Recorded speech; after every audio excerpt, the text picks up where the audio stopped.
गंजे बंदे को कंगा किस तरह बेचते हैं।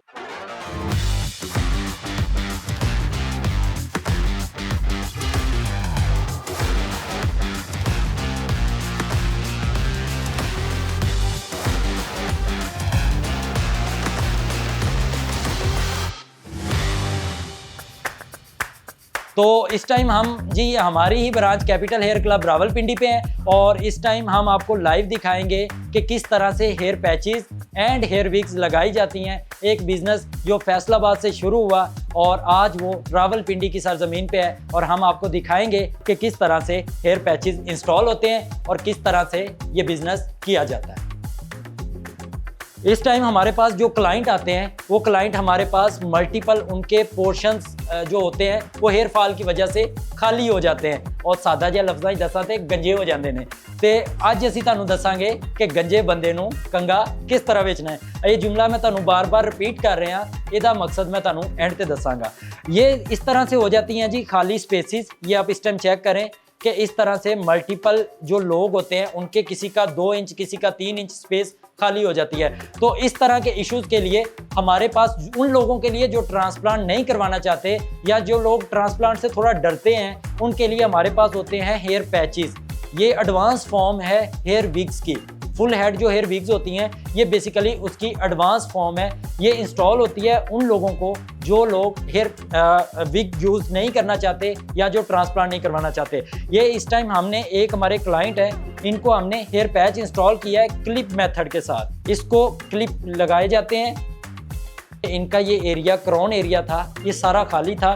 बैक साइड, लेफ्ट राइट, पीछे वाली साइड इनका सारा कवर था और ये आते हैं 5 मिनट में बाल और फिर बेची जाती है गंजे बंदे को कंघी। ये आप इस टाइम चेक करें, ये एक्सटेंशन क्लिप होते हैं। ये इनके साथ इसको लगाने के 2 मेथड होते हैं। एक टेप के साथ लगता है जिसमें हम पूरा हेड शेव करते हैं और दूसरा मेथड बेसिकली ये होता है कि जिसमें हम टेप नहीं लगाते, हम नीचे वाला जो एरिया होता है उसको शेव भी नहीं करते और हम इसमें विदाउट टेपिंग, आप इसको कॉम्ब करके ज़रा दिखाएं तो बिल्कुल ये लाइट वेटेड यूनिट होते हैं। सर आपको कोई वज़न तो फील नहीं हो रहा? बिल्कुल वज़न नहीं है और बिल्कुल आपके बाल वापस आ गए माशाल्लाह। तो ये आप इस टाइम चेक करें, ये कंगा है जी जो गंजे बंदे को बेचा जाता है। हम विग नहीं बेचते, हम पहले बाल बेचते हैं उसके बाद कंगा बेचते हैं। मेरा नाम मोहम्मद कामरान है और मेरा ताल्लुक सिंहपुरा गांव है जड़ांवाला का, तहसील जड़ांवाला, ज़िला फैसलाबाद से है। एक गांव में एक लड़का बैठा है। वो लड़का बैठा एक चीज़ सोचता है कि मैंने कुछ ऑनलाइन बेचना है। एक दिन एक चौक में बैठा वो लड़का सोचता है कि मैंने ऑनलाइन कुछ बेचना है। उसे एक बुजुर्ग सवाल करता है कि पुत्र, पंजाबी इंसान में पूछता है, पुत्र तू की करदा है? वो आगे से उसे जवाब देता है कि जी मैं कुछ ऑनलाइन बेचने का सोच रहा हूँ। तो वहाँ पे वो बुजुर्ग उसे एक जुमला बोलता है। वो जुमला उसे ये बोलता है कि ये काम तो इसी तरह है जिस तरह गंजे बंदे को कंगा बेचना है। एक इंटरेस्टिंग पॉइंट, एक ऐसा पॉइंट जो सारी रात मेरे माइंड को क्लिक करता है कि गंजे बंदे को कंगा किस तरह बेचना है, गंजे बंदे को कंगा किस तरह बेचना है। डेफिनेटली वहाँ पे एक लैपटॉप मेरे पास मौजूद था। मैं एक मिडिल क्लास फैमिली से बिलोंग रखने वाला बंदा था।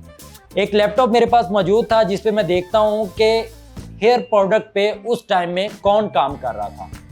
हेयर प्रोडक्ट पे उस टाइम 2017 में जब ये जर्नी स्टार्ट होता है 2017 में, तो तब हेयर प्रोडक्ट पे बिल्कुल थोड़े से लोग काम कर रहे थे और थोड़े से लोग भी हेयर ऑयल पे काम कर रहे थे या फिर उसके साथ साथ दूसरी तरफ हेयर ट्रांसप्लांट था। तो दरमियान में एक चीज़ थी जिसको hair wig and hair patches बोलते हैं। इस फील्ड में बहुत कम लोग थे और जो थे वो उनकी प्राइस रेंज बहुत ज़्यादा थी, उसका एक्सेस बहुत मुश्किल थी। तो हमने फर्स्ट टाइम आकर इस विग को ऑनलाइन लॉन्च किया एंड देन आपके सामने है। Now we have 5 official branches in 5 cities of Pakistan. हमारा पहला ऑफिस जो था वो फैसलाबाद डी ग्राउंड में बना। उसके बाद इस जर्नी को नेक्स्ट हमने ऑनवर्ड आगे इस्लामाबाद एंड रावलपिंडी की तरफ लेकर गए। बिल्कुल एक नए बंदे के लिए जिसका कोई एक्सपीरियंस ना हो, उसके लिए ये बड़ा एक सबसे पहला हमारे लिए चैलेंज ये था कि हमने इसको परचेज करना है, कहाँ से करें। बेसिकली इसका सबसे बड़ा मैन्युफैक्चरर जो था वो चाइना था। चाइना के बाद जो दूसरा इसका सबसे बड़ा था वो इंडिया था। इंडिया के बाद तीसरे नंबर पर बांग्लादेश आता था। चाइना हमें बहुत कॉस्टली पड़ रहा था एट दैट टाइम। सेकंड पे इंडिया था जहां से हम इंपोर्ट इजीली नहीं कर सकते थे, तो हमारे पास बेस्ट ऑप्शन जो बचता था वो बांग्लादेश का बचता था, जिसमें हमारे फैसलाबाद से काफ़ी लोग वहाँ पे जॉब कर रहे थे और हमारे लिए एक्सेस करना इजी था। मुझे आज भी याद है हमारी first import total I think 7 या 8 सैंपल की थी। 7 या 8 सैंपल की इंपोर्ट थी, जिसकी मेरी टोटल जो हमारी जो जेब होती है, कैश होती है, उसकी हमने वो ली थी और वो टोटल हमें उस टाइम राउंड अबाउट कोई 16 या 17 हज़ार रुपये में पड़ी। उसके बाद सेकंड जो टफ सिचुएशन थी वो ये थी कि हमने एम्प्लॉयज़ रखने थे, और वो बंदे एम्प्लॉयज़ किस तरह रखें जिनकी अपना जेब खर्च लाना मुश्किल होता है। तो ये सारा कुछ फिर खुद ही सीखा। इवन दैट ग्राफिक डिज़ाइनिंग से लेकर फर्स्ट वीडियो से लेकर आज की डेट तक हमारी टोटल फेसबुक मार्केटिंग मैं खुद करता हूँ। आफ्टर सम टाइम जब हमारे पास साथ साथ चलता रहा बिजनेस, हमारा ग्रो किया, तो उसमें हमने फिर साथ साथ हायरिंग की। लेकिन आज के दिन तक A to Z मैंने कोशिश की कि खुद सीखूं। इसमें टाइम लगा, हमारे 6 to 7 मंथ लगे। ज़्यादातर कस्टमर जी हमारा KP एंड क्वेटा का है, क्योंकि वो पठान है और पठान कहते हैं कि गंजा पंजाबी तो बर्दाश्त हो जाता है, गंजा पठान बर्दाश्त नहीं होता। तो उनको बालों का बहुत ज़्यादा शौक़ होता है और बड़े वो शौकीन होते हैं लंबे बालों के भी। और वो बेसिकली वो एक पठान हमारे पास आए तो वो कहते जी गंजे बंदे को तो कबीले में इज्जत नहीं देते रिश्ता तो दूर की बात है।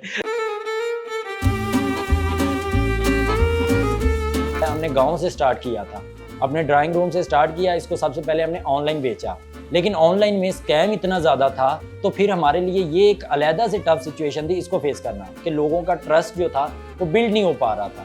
तो फिर हमने इसके साथ साथ हमने अपनी ब्रांचेस की तरफ लुक डाउन किया। हमने देखा कि हमने आगे बढ़ना है, तो उसमें हमने कोशिश की कि हम ब्रांचेस बनाएं, और वो हमने जैसे ही ब्रांचेस बनाई, हमारा जो क्लाइंट था उसका हम पे ट्रस्ट मज़ीद बढ़ गया, क्योंकि ऑनलाइन में ऑलरेडी स्कैम बहुत था। तो अब क्लाइंट विजिट भी कर रहे हैं, एंड सेकंड हमारी ऑनलाइन जो मार्केटिंग है वो भी साथ में चल रही है।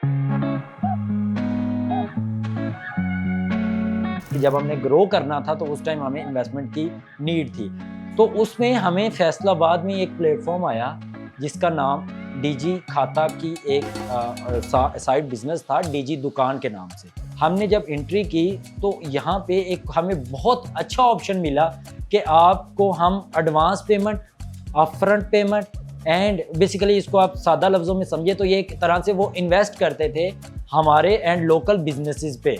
वो एक इन्वेस्टमेंट करते थे कि आप इन्वेस्ट लें। हमारा कैश ऑन डिलीवरी अकाउंट था, उन्होंने हमारी स्टेटमेंट पे विदाउट लंबा चौड़ा खाता, एंड जिस तरह आपको पता है इन्वेस्टर एक लंबी चौड़ी उनकी मुश्किल प्रोसीजर है। अल्हम्दुलिल्लाह हमने बाकायदा बाहर से इन्वेस्टमेंट लेने की कम से कम कोशिश की है, ताकि हमारा अपना बिजनेस ही इस्टेब्लिश करे और यही ग्रो करे, क्योंकि हम तो अभी हमारी कोई इतनी ज़्यादा एज नहीं हो रही थी, अभी सफ़र लंबा है। तो कोशिश यही की है कि अपने से ही ग्रो करें, क्योंकि हम फैसलाबादी हैं तो हमारी तरह सोच यही होती है कि वो पंजाबी में कहते हैं जिन्ना करो अपना करो। DG में स्टार्ट में ना हमें बेसिकली एक थोड़ी सी कन्फ्यूजन डेफिनेटली थी, एक नया प्लेटफॉर्म था, उसको थोड़ा समझने में, लेकिन माशाल्लाह से इनकी टीम बहुत ही प्रोफेशनल थी। ये कोई मैं basically to be honest review दे रहा हूँ, इनकी टीम बेसिकली प्रोफेशनल थी, उन्होंने हमें प्रॉपर गाइड किया। इनका बेसिकली एक अपना पोर्टल है, DG का अपनी ऐप है। फ़ायदा ये है कि कोरियर की अपनी ऐप नहीं है। यहाँ पे हमें इसलिए बहुत आसानी हुई कि हमारा वो जो ऐप थी बेसिकली वही सारा कुछ थी। उसमें एक मोबाइल ऐप में मेरा लैपटॉप भी कुछ भी नहीं था, सिंपल मोबाइल ऐप है, ईजी टू है, कुछ भी मुश्किल नहीं आई, बिल्कुल आसान था। कोई ऐसा टफ सिचुएशन इसमें हमें फेस करनी नहीं पड़ी।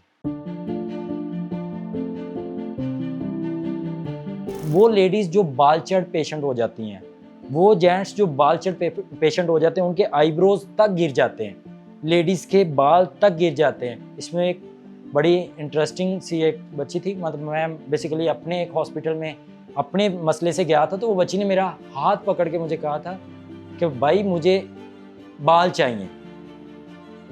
मुझे आज भी उस बच्ची की वो फीलिंग नहीं भूलती उसने मुझे हाथ पकड़ के कहा था कि मुझे खून नहीं बाल चाहिए, बिकॉज उस टाइम में वो लाइफ, एक तो वो फेज है ना जो बीमारी का बर्दाश्त कर रही है, एक फेज वो है जो वो अपनी अपीयरेंस, जो उनकी खूबसूरती है, जो बाकी लेडीज जब वो बच्चियों में जाती थी तो वो वहाँ कमी महसूस करती थी। तो इसमें फिर हमने एक अपने ही एक सेक्शन बनाया है कैपिटल हेयर क्लब फाउंडेशन के नाम से, जिसमें हम डोनेट करते हैं उन सारी लेडीज़ को, अगर वो अफोर्ड करती हैं, जितने में भी करती हैं हम उनको उतने में देते हैं। अगर वो अफोर्ड नहीं करती, ऑफिशियली वो रीज़न वो हैं इसकी वो इसको अफोर्ड नहीं कर सकती, तो हम उनको बिल्कुल फ्री देते हैं। तो ये एक बेसिकली ये सारे लोग, आपने जिस तरह क्वेश्चन किया, ये सारे लोग एहसास कमतरी का शिकार होते हैं और ये सारे लोग हमारे लिए बहुत इम्पोर्टेंट हैं और हम कोशिश कर रहे हैं कि जितनी ज़्यादा इनकी खूबसूरती को हम बढ़ा सकें उतना हम ज़रूर करें।